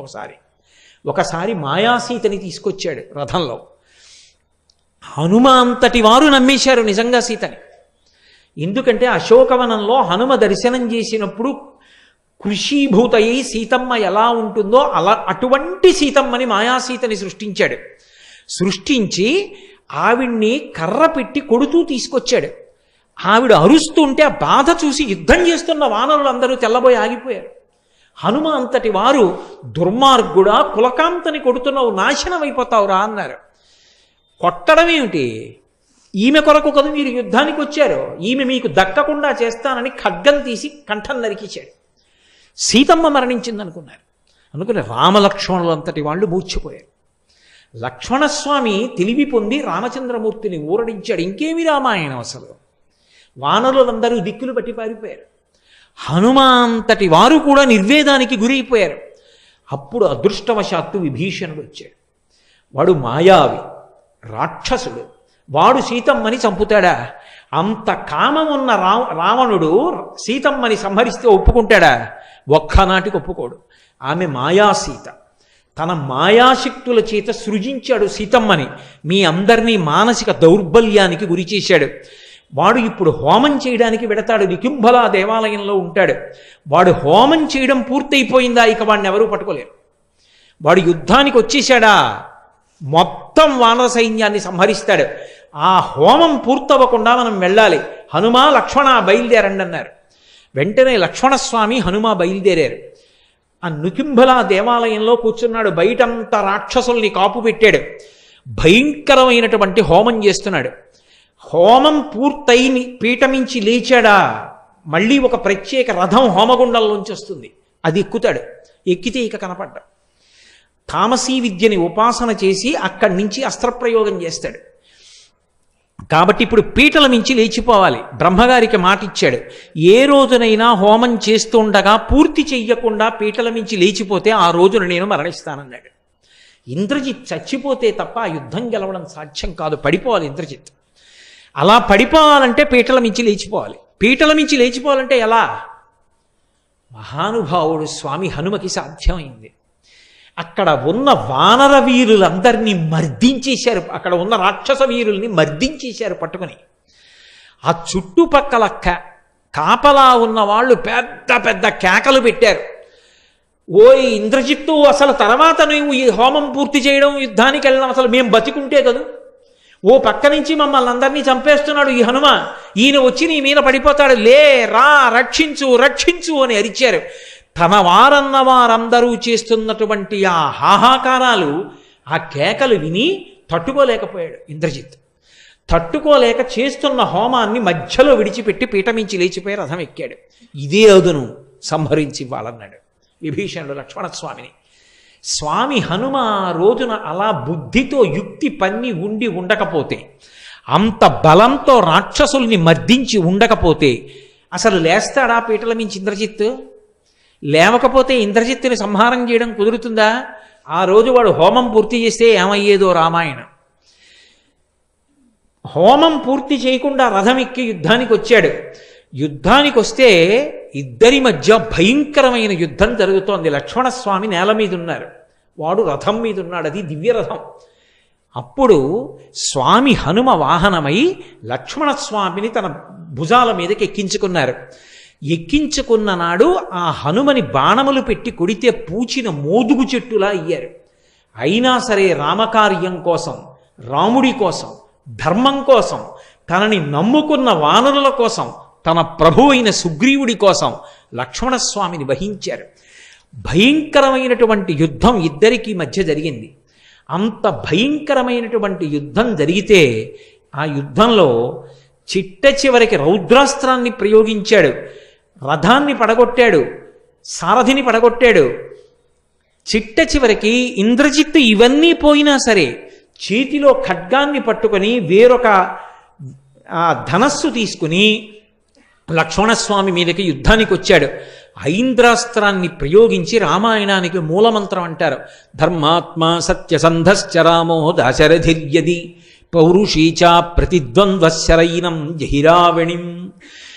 ఈ మాటలు చెప్పి రావణుని యొక్క కుమారుడైన ఈ ఇంద్రజిత్ మరణించుగాక అని బాణప్రయోగం చేస్తే అప్పుడు ఇంద్రజిత్ యొక్క శిరస్సు ఛేదింపబడింది. స్వామి హనుమ లేకపోతే అసలు ఆ ఇంద్రజిత్తు సంహారం చెయ్యడం అనేటటువంటిది అంత తేలికగా జరిగి ఉండేదా అనే ఆలోచన చేస్తే అసలు అది అంత తేలికగా జరిగేటటువంటి కార్యం కానే కాదు. మహానుభావుడైనటువంటి హనుమ ఆర్తత్రాణపరాయణుడై ఎక్కడ ఎవరు ఎలుగెత్తి హనుమాని పిలవనివ్వండి, పరమ సంతోషంతో పరుగు పరుగున వచ్చి కాపాడతారు. ఆయన్ని పిలవక్కర్లేదు, ఆయన పేరు పెట్టి రామనామం చెప్తే చాలు పరమ ప్రసన్నుడైపోతారు. అందున ఆశ్చర్యం ఏమిటంటే సంవత్సరం మొత్తం మీద తప్పకుండా రామనామం కంఠ ఉన్నందుకు గళమెత్తి చెప్పవలసిన రోజు ఏదైనా ఉంటే ఇవ్వాలే. మార్గశిర మాసంలో వచ్చినటువంటి శనివారం. ఈ శనివారం నాడు ఎవరు రామనామ సంకీర్తనం చేస్తారో వాళ్ళందరికీ కూడా హనుమ యొక్క కృప విశేషంగా కలుగుతుంది. అంతటి మహానుభావుడు. ఒకరినేమి, ఆయన ఒకానొకనాడు తరిగొండ వెంగమాంబ గారిని రక్షించలా. తల్లి ఎక్కడో తరిగొండలో పుట్టారు, తిరుకొండ చేరుకున్నారు. తిరుకొండ తిరుమల, తరిగొండ వెంకటాచల క్షేత్రానికి దగ్గరలోనే ఉంటుంది. నరసింహస్వామి బిడ్డలు లేకపోతే కానాల కృష్ణయ్య మంగమ్మ అనేటటువంటి దంపతులు వెంకటాచలంలో వెంకటేశ్వర స్వామి వారిని ఉపాసన చేస్తే ఆయన అనుగ్రహంగా పుట్టింది. అందుకని వెంకమ్మ అని పేరు పెట్టుకున్నారు. చిన్నప్పటి నుంచి ఎప్పుడూ పూజలు భజనలు సంకీర్తనలు చేసేదావిడ. ఈ పిల్ల ఆడపిల్ల ఇక్కడ ఇలా భక్తిలో మునిగిపోతే రేపు పొద్దున్న అత్తవారింట్లో ఎలా పేరు తెచ్చుకుంటుంది? పెళ్లి చేయండి, మార్పు వస్తుందన్నారు. వెంటనే వెంకటాచలపతి అనబడేటటువంటి ఒక వ్యక్తిని చూసి వివాహం చేశారు. ఇంకా కాపరానికి వెళ్ళనే లేదు, ఆ భర్త గారు శరీరం విడిచిపెట్టాడు. నేను విధవని కాను, నేను ఎప్పుడో వెంకటేశ్వరుడు ఇల్లాలని, నాకు పెళ్లి చెయ్యొద్దని చెప్పేది ఆవిడ. అందుకని ఆవిడ సౌభాగ్య సూచనలను విడిచిపెట్టలేదు. విడిచిపెట్టకపోతే ఆ తరిగొండలో నేను ఆ తరిగొండ వెళ్ళి ప్రత్యేకంగా ఆ నరసింహస్వామి దేవాలయం, వేంగమాంబ గారు తిరిగిన ప్రాంతాలు దర్శనం చేసి పరవశత్వాన్ని పొంది వచ్చాను ఒకప్పుడు. ఆ నృసింహస్వామి దేవాలయం ఇప్పటికీ మీరు వెళ్ళినా చూడొచ్చు తరిగొండలో. ఆ తల్లి మంగళప్రదమైనటువంటి చిహ్నములతో సౌభాగ్యవంతురాలైన స్త్రీ ఎలా ఉంటుందో అలా పసుపు, గాజులు, పువ్వులు, కుంకం వీటితో ఉంటోందని ఒకప్పుడు ఆ ఊరు పీఠాధిపతులు వస్తే వారికి ఫిర్యాదు చేశారు. ఊళ్ళో ఉన్నవారు ఆయన పిలిపించారు వెంగమాంబ గారిని. వెంగమాంబ గారు చేతిలో పళ్ళు పట్టుకొచ్చి అక్కడ పెట్టి నిలబడ్డారు, నమస్కరించలేదు. పీఠాధిపతులు అడిగారు, ఎందుకు నమస్కరించలేదు నాకని అడిగారు. మీరు ఏమనుకోకుండా ఒక్కసారి లేవండి అన్నారు ఆవిడ. పీఠాధిపతులు లేచారు. ఆవిడ పీఠానికి నమస్కారం చేశారు. పీఠానికంటే ఆయన కూర్చున్న ఆసనానికి. ఆసనం భగ్గున కాలిపోయింది. అప్పుడు ఆయనకు అర్థమైంది ఈవిడ కారణజన్మురాలు, ఇటువంటి ఆవిడ జోలికి వెళ్ళవద్దు, ఈమె సంప్రదాయములకు అతీతమైన వ్యక్తి, అన్నీ ఒక గాట కలిపి మాట్లాడకూడదు, ఆమె సంప్రదాయాతీతమైన వ్యక్తి అని పీఠాధిపతులు చెప్పిన తరువాత కొన్నాళ్ళు ఆవిడ జోలికి వెళ్ళలేదు. కానీ ఒకప్పుడు ఆమె ఆ దేవాలయంలో హనుమ పాద సన్నిధిలో కూర్చుని ధ్యానంలో ఉండగా అర్చకులు జుట్టు పట్టి ఈడ్చేసి, మా ఊరికి దాపురించావు, ఎక్కడికైనా పోయినా బాగుండు నువ్వు అన్నారు. ఆ మాట ఆవిడికి ఎందుకో వెంకటాచల క్షేత్రానికి వెళ్ళిపోమ్మని చెప్తున్నట్టుగా అనిపించింది. 20 సంవత్సరాల వయస్సులో కటిక చీకట్లో కాకులు దూరని కారడవి, చీమలు దూరని చిట్టడవి అని చిన్నప్పుడు కథల్లో చెప్తారే, అటువంటి అరణ్యంలో బయలుదేరి ఆవిడ వెంకటాచల క్షేత్రాన్ని చేరుకోవడానికి ప్రయత్నించారు. అంత చీకటిలో ఆవిడ వెడుతున్నప్పుడు ఆమెని అరణ్యంలో కాపాడిన స్వామి ఎవరో తెలుసా? స్వామి హనుమ. త్రోవ హనుమ అంటారు, ఇప్పటికీ ఉంది వెంకటాచల క్షేత్రంలో ఆ మూర్తి. కాబట్టి మహానుభావుడు ఆయన ఎప్పుడు ఎక్కడ ఎవరిని ఆదుకోలేదు. స్వామి అని పిలిస్తే చాలు, ధర్మం కోసం, ధర్మమునందు అనురక్తి ఉన్న వారి కోసం పరుగు పరుగున వచ్చి కాపాడారు. ఆయన సంగీతమునందు కూడా అంతటి మహాప్రవేశం ఉన్నటువంటి వారు. పరాశర సంహితలో ఒక విషయం చెప్తారు, ఆయన ఎంత వినయమున్నవారో. గర్వం అన్న మాటకు ఆయన అంత వ్యతిరేకి. గర్వం అంటే ఆయనకు అసహ్యం. ఒకానొకప్పుడు గరుత్మంతుడు అహంకారాన్ని పొందాడు. నా అంత గొప్పవాడు ఎక్కడున్నాడు? శ్రీ మహావిష్ణువుకి వాహనాన్ని. ఎటువంటి వారినైనా నా ముక్కుతో చీల్చి చెండాడగలదు, నా రెక్కలతో కొడతాను, నా పాదములతో గోళ్లతో చీల్చేస్తానని గమనించాడు కృష్ణ భగవానుడు. ఒకేసారి గరుత్మంతుడికి సత్యభామకి కూడా గర్వభంగం చెయ్యాలనుకున్నాడు. గరుత్మంతుడిని పిలిచి, ఓ వైనతేయ, నువ్వు వెంటనే వెళ్ళి అదిగో గంధమాదన పర్వతం మీద పర్వత గుహలో పడుకుని ఉన్నారు హనుమ, నేను పిలుస్తున్నానని చెప్పి వెంటనే తీసుకురా అన్నారు. హనుమని తీసుకురావడం పెద్ద విషయం ఏమిటి? ఉత్తర క్షణంలో బయలుదేరి వెళ్ళారు గరుత్మంతుడు మంచి అతిశయంతో. అక్కడ గుహలో యోగనిష్టలో ఉన్నారు. ఆ కుంభకం చేసి యోగనిష్టలో ఉండగా వెళ్ళి హనుమా హనుమా అని పిలిచారు. పలకలేదు. పలకలేదని కోపం వచ్చి ఆయన నాసారంధ్రములోకి తన ముక్కు పుటాన్ని చేర్చి పొడిచారు. ఆయనకి కించిత్ ధ్యానభంగం అయింది. ఆయన చెవి దగ్గరికి వచ్చి అరిచారు. హనుమ చెవి దగ్గరికి వచ్చి ఆయన మెల్లిగా బహిర్ముఖులై, యోగాభ్యాసంలో ధ్యానంలో సమాధి స్థితిలో ఉన్నవాడు ఒక్కసారి బహిర్ముఖుడు కాకూడదు, మెల్లమెల్లగా బహిర్ముఖుడు కావాలి. అందుకని మళ్ళీ ప్రాణాయామంతోనే బహిర్ముఖులు అవుతారు. అందుకని ఈ వైనతేయుడైన గరుత్మంతుడికి గర్వం అణచాలని ఆయన ఒక ముక్కురంధ్రాన్ని పూసి ప్రాణాయామం కోసమని ఒక ముక్కురంధ్రం మూసి ఒక ముక్కురంధ్రంతో గట్టిగా ఊపిరి లాగారు. ఆ ఎదురుగుండా ఉన్నటువంటి గరుత్మంతుడు ఎగిరి వచ్చి ఆయన ముక్కు రంధ్రాన్ని కట్టుకున్నాడు. ఈ రంధ్రం ఇలా వదిలిపెట్టేస్తే గరుత్మంతుడు కింద పడ్డాడు. ఇలా మూసి మళ్ళీ ఈ రంధ్రంతో గట్టిగా గాలి విడిచిపెట్టారు, పీల్చిన గాలిని. ఆ గాలికి ఎగిరి ఎక్కడో వెళ్ళి పడ్డాడు. మళ్ళీ ఇలా పీల్చారు, మళ్ళీ వచ్చి ముక్కు కట్టుకున్నాడు.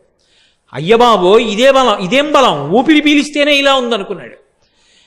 అడిలిపోయి ఆయన ఊపిరిని యథాస్థితికి తెచ్చిన తరువాత పైకి ఎగిరిపోయి చూస్తున్నాడు. ఇలా కాదు, ఈయన్ని ఎత్తుకుపోతాను, నా రూపాన్ని పెంచడి, పెద్ద పెద్ద రెక్కలు పెంచాడు.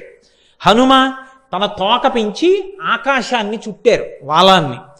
గరుత్మంతుడు ఆగ్రహించి తన ముక్కుతో దానికి ఛిద్రం చేయబోయాడు, పొడవబోయాడు. వెంటనే తన తోకతోటి గరుత్మంతుణ్ణి చుట్టారు. చుట్టి బంధించి గిర్ర గిర్ర గిర్ర గిర్ర తిప్పి ఆకాశంలో విసిరేశారు. విసిరేస్తే పాలసముద్రం పక్కనున్న కొండ మీద వెళ్ళి పడ్డాడు. పడి అక్కడి నుంచి శరీరం అంతా భిన్నమైపోయి పాలసముద్రంలో మునిగాడు. మళ్ళీ పూర్వ తేజస్సు వచ్చింది. చేతులు కట్టుకుని అత్యంత వినయంగా శ్రీకృష్ణ భగవానుడి దగ్గరికి వెళ్ళాడు. ఏమి హనుమా, ఏమి గరుత్మంతా తీసుకురమ్మన్నాను, హనుమని ఎందుకు తీసుకురాలేదన్నారు. ఏమీ తెలియనట్టు కృష్ణ పరమాత్మ. ఆయన ఏదో ధ్యానంలో ఉన్నాడు. మహానుభావ, తీసుకురావడం కష్టమైంది, పలకట్లేదు. నా ఆజ్ఞ అని చెప్పు, సీతారాములు పిలుస్తున్నారని చెప్పు, వెంటనే వస్తాడు, వెళ్ళు, భయం లేదన్నారు. ఈసారి వెడితే రావడం ఉంటుందా? అనుమానం వచ్చింది గరుత్మంతుడికి. సరే, ఆయన ఆజ్ఞ, వినయంగా వెళ్ళు, గర్వంతో వెళ్ళకు. నేను రమ్మన్నాను కదా, నేను పిలుస్తున్నాను కదా అని చెప్పి ఊరికే హనుమా హనుమా అని కేకలేకు. పరమ వినయంతో చేతులు కట్టుకుని తల వంచుకొని, స్వామి మిమ్మల్ని సీతారాములు పిలుస్తున్నారని చెప్పు, వస్తారన్నారు. తిన్నగా హనుమ ఉన్న గుహ దగ్గరికి వెళ్ళారు. వెళ్ళి గరుత్మంతుడు చేతులు కట్టుకుని ఈసారి ఎంతో వినయంతో స్వామి హనుమా హనుమా అని పిలిచారు. ఏమి అన్నారు. పళ్ళు తీసుకెళ్ళి అక్కడ పెట్టి నమస్కారం పెట్టారు. అంజలి ఘటించి సీతారాములు పిలుస్తున్నారన్నారు. ఒక్కసారి పైకి లేచారు. సీతారాముల పద, ఎక్కడున్నారన్నారు. ముందు వైనతేయుడెడుతున్నాడు, వెనకాతల హనుమ వచ్చారు. ఇంతలో కృష్ణ భగవానుడు అన్నాడు, పక్కన సత్యభామ కూర్చునుంది. సత్యభామ సత్యభామ, హనుమ వస్తున్నారు, పక్కన సీతమ్మని తప్ప ఒప్పుకోరు, నేను రాముడిగా మారిపోతున్నాను, నువ్వు సీతమ్మగా మారిపో అన్నారు. నేనెక్కడ మారిపోతాను సీతమ్మగా? అలా సీతమ్మే కావాలంటే కావాలనమనండి, నేను కృష్ణుడిగా ఉన్నాను, సత్యభామని చెప్పండి. అయినా అలా ఎవరు మారతారు? రుక్మిణీదేవి మారుతుంది అన్నాడు కృష్ణ భగవానుడు. ఆవిడికి మరీ ఆగ్రహం వచ్చింది. అబ్బా, రుక్మిణీదేవి సీతమ్మ అయిపోగలదే, అయితే రుక్మిణీదేవిని పిలిచి కూర్చోబెట్టుకోండి, మారుతుందేమో చూద్దాం. రుక్మిణీదేవి మారలేదని ఆవిడ ఆశ. ఆయన వెంటనే వచ్చేస్తున్నారు, స్వామి హనుమ రా రా, రుక్మిణి రా అని పక్కన కూర్చోబెట్టుకున్నారు. అనగా ఆదిలక్ష్మి అయిన రుక్మిణి తోడ క్రీడ సల్పుచున్న కృష్ణ చూచి కదూ, ఆవిడ ఆదిలక్ష్మి, ఆవిడే ఆదిలక్ష్మి, ఆవిడే ఒకప్పుడు సీతమ్మగా వచ్చింది. శ్రీరమ సీతగాగ నిజ సేవక బృందము వీర వైష్ణవాచార జనంబుగాగ విరజానది గౌతమిగాగ వికుంఠమున్నారయ భద్రశైల శిఖరగ్రముగాగ వసించు చేతనోద్ధారకుడైన విష్ణుడవు దశరథి కరుణాపయోనిధి అంటారు గోపరాజు గారు. రుక్మిణీదేవి సీతమ్మగా మారిపోయింది. కృష్ణ భగవానుడు రాముడైపోయాడు. హనుమ గబగబా లోపలికొచ్చారు. రామా రామా రామా, పరమ సంతోషం. ఆయన చుట్టూ ప్రదక్షిణం చేసేశారు. ప్రదక్షిణాలు చేసి ఆయన కాళ్ళ మీద పడిపోయి నమస్కారం చేశారు. వెంటనే ఆ సీతమ్మ మెళ్ళలోంచి హారాన్ని తీసి రాముడికి ఇచ్చింది. రాముడు ఆ హారాన్ని తీసి హనుమకిచ్చి, హనుమ ఎప్పుడు ఈ హారాన్ని పక్కన పెట్టుకో, మెడలో వేసుకో. తప్పకుండా వేసుకుంటానని మెడలో వేసుకున్నారు. కొన్ని పళ్ళిచ్చి, హనుమ చాలా సంతోషం, నువ్వు మళ్ళీ యథేచ్ఛగా గంధమాదన పర్వతాన్ని చేరుకుని నీ గుహలో కూర్చుని ధ్యానం చేసుకో. హే భగవన్, మీరు మళ్ళీ సీతారాములుగా దర్శనమిచ్చారు, పరమ సంతోషం అని సంతోషపడిపోయి భజన చేసుకుంటూ ఎగురుకుంటూ హనుమ వెళ్ళిపోయారు. అటు సత్యభామ ఇటు గరుత్మంతుడు కూడా అతిశయం ఎంత చెడ్డదో తెలుసుకున్నారు. అప్పుడు చెప్తారు పరాశర సంహితలో, ఆయన పాట పాడుతూ నృత్యం చేస్తే అంత అద్భుతంగా పాట పాడుతూ నృత్యం చేస్తారట. అందుకే హనుమ గొప్ప గాయకుడు. ఇవాళ మీతో నేను ఒక విషయాన్ని ప్రస్తావిస్తున్నాను. విజయనగరంలో ఒక చిన్న దేవాలయం ఉంది, మీరు కూడా వెడితే తప్పకుండా చూడండి. అందులో హనుమ ఉంటారు, మీరు ఎక్కడ చూడరటువంటి మూర్తిని. తాళం వాయిస్తూ సంగీతం పాడుతూ పరమ సంతోషంతో నృత్యం చేస్తూ ఉంటారు ఆయన. ఒకప్పుడు భారతదేశానికి ఎనలేని ఖ్యాతి తీసుకొచ్చి తన నేపథ్యగానంతో కొన్ని వేల పాటలు పాడి అజరామరమైన కీర్తి సంపాదించి భగవద్గీతని కృష్ణ భగవానుడే చెప్తున్నాడా అన్నట్టుగా భగవద్గీత పాడి ఇప్పటికీ కీర్తి శరీరుడై వెంకటాచలంలో ఎవరి యొక్క పాట వినపడుతూనే ఉంటుందో అటువంటి ఘంటసాల వెంకటేశ్వరరావు గారు మహానుభావుడు 4 ఇళ్ల దగ్గరికి వెళ్ళి వాళ్ళు పెట్టినటువంటి అన్నం తిని వచ్చి పడుకోవడానికి చోటు లేక ఆ దేవాలయంలో పడుకునేవారు. ఇప్పటికీ పెద్దలు అంటారు, అక్కడ పడుకునుండగా ప్రతిరోజు రాత్రివేళ సంకీర్తన చేస్తారట హనుమ రామచంద్రమూర్తి మీద. మీరు ఇప్పటికీ వెడితే చూడొచ్చు. అది నేను ప్రత్యేకంగా దాని ఫోటో తెచ్చుకున్నాను కూడా. అసలు నేను ఇప్పటి వరకు ఎక్కడ చూడవా, ఒక్క విజయనగరంలోనే ఉంది ఆ మూర్తి. అక్కడే ఘంటసాల గారి పెద్ద విగ్రహం పెట్టారు. ఎక్కడ తను పడుకోవడానికి చోటు లేక ఇల్లు లేక గుడిలోకి వచ్చి పడుకున్నారో అక్కడే తరువాత ప్రపంచ ప్రఖ్యాతిని ఆర్జించినటువంటి ఘంటసాల వెంకటేశ్వరరావు గారు కచేరీ చేశారు అక్కడే కూర్చుని. అది విచిత్రం. మహానుభావుల జీవితాలు అలా ఉంటాయి. వాళ్ళు ఏం దాచుకోరు, అతిశయాలకి పోరు. ఏ రాత్రి వేళ బహుశः సంకీర్తన చేస్తున్నటువంటి హనుమ ఆ ఘంటసాల గారికి దర్శనమిచ్చారో, ఏ హనుమత్ కటాక్షాన్ని పొందారో మహానుభావుడి కంఠం అమృతధార అయింది. ఇప్పటికీ ఇన్నేళ్ళైపోయింది, ఘంటసాల గారు తెలియని వ్యక్తి ఉంటాడా? మహానుభావుడు అంతటి స్థాయిని పొందారు అంటే హనుమ యొక్క అనుగ్రహ విశేషం. అటువంటి మహానుభావుడు హనుమ. భక్తి ధర్మము ఎక్కడ ఉంటాయో అక్కడ ఆయన అనుగ్రహం ఉంటుంది. నేను మీతో ఒక మాట మనవి చేసి ఉన్నాను కదూ, ఇవాళ నేను ఇంకొక పావుగంట ఉపన్యాసం చెప్పచ్చు, కానీ అంతకన్నా నైమిత్తిక తిథి చాలా ప్రధానం. ఇవాళ ఎంతో ఎంతో గొప్ప రోజు, సంవత్సరం మొత్తం మీద ఇటువంటి రోజు దొరకదు. నేను ఇంట్లో పూజ చేసుకోవడం, నేను నామం చెప్పడం వేరు. మీరు నన్ను గౌరవించి ఇక్కడ కూర్చోపెట్టినందుకు ఇవాళ మీ అందరికీ కూడా నేను అటువంటి అవకాశం కల్పించకపోతే నేను దోషం చేసిన వాడిని ఉంటాను. అందుకే మనందరం కలిపి నేను కొద్దిసేపు ఆ రామనామానికి సంబంధించినటువంటి ఆ పై మకుటం చెప్తూ ఉంటాను. అంటే ఏదో పాలు తేనెల పంచదార కన్నను మధురమైనది రామనామము అన్నాను అనుకోండి, మీరు రామనామము రమ్యమైనది రామనామము అదొక్కటే మీరు అంటున్నారు. ఎందుకని? రామనామము రమ్యమైనది రామనామము అన్నప్పుడు 3 మాటలు రామ రామ రామ అంటారు. మీరు 3 మాటలు రామ రామ రామ అంటే 2 × 5 × 2 × 5 × 2 × 5 2 5 10 10 20 20 100 100 200 205 1000 సహస్రనామ తత్తుల్యం రామనామ వరాననే. అన్ని మాటలు ఇవాళ మీరు విష్ణు సహస్రం చేసేసారు. కాబట్టి నేను చెప్తాను, ఎవ్వరూ కూడా మళ్ళీ మనకి భగవంతుని యొక్క అనుగ్రహం పొందడానికి ఇటువంటి తిథులు కలిసి రమ్మంటే రావు. జీవితంలో అవకాశాన్ని వినియోగించుకున్నవాడు ధన్యుడు. అందుకే మీరందరూ కూడా చక్కగా రామనామము రమ్యమైనది రామనామముని గట్టిగా చెప్పండి. పాహి కృష్ణాయనచు ద్రౌపది పలికినది శ్రీరామనామము నామము.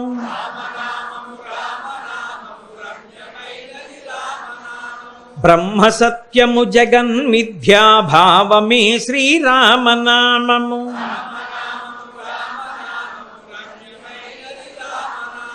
సకల జీవులలోన వెలిగే సాక్షిభూతము రామనామము.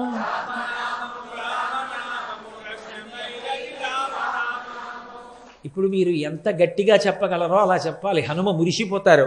ఆంజనేయుని వంటి భక్తులక శిష్ట జనముల దివ్య దృష్టికి స్పష్టమగు శ్రీరామనామము.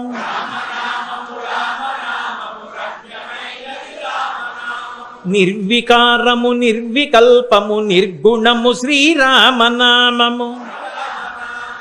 మేరుగిరి శిఖరగ్రమందున మెరయుచున్నది రామనామము.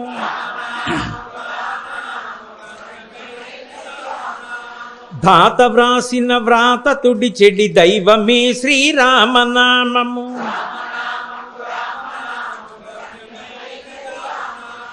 రజతగిరిపతికి నెప్పుడు రమ్యమైనది శ్రీరామనామము.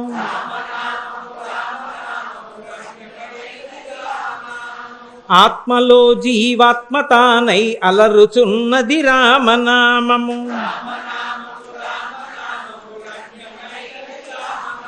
రామతత్వము నిరుగు వారికి ముక్తితత్వము రామనామము.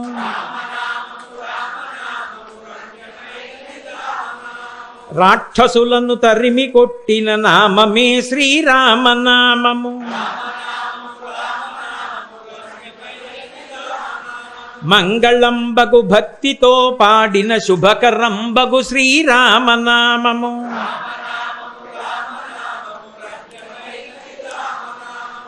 చాలా సంతోషం. చక్కగా రేపు ఆదివారం సూర్యభగవానుడంటే స్వామి హనుమకి ఎనలేని భక్తి. ఎందుకంటే సూర్యుడు ఆయన యొక్క గురువు. అందుకే రేపటి రోజున పరాశర సంహితలోంచి నేను మీకు హనుమద్ ఉపాసనా సంబంధమైన కొన్ని విషయాల్ని అసలు హనుమకి సూర్యుడికి ఉండేటటువంటి అనుబంధానికి సంబంధించిన కొన్ని విశేషాల్ని నా ప్రవచనంలో చెప్పడానికి నన్ను స్వామి హనుమ అనుగ్రహించి నా చేత పలికించుగాక.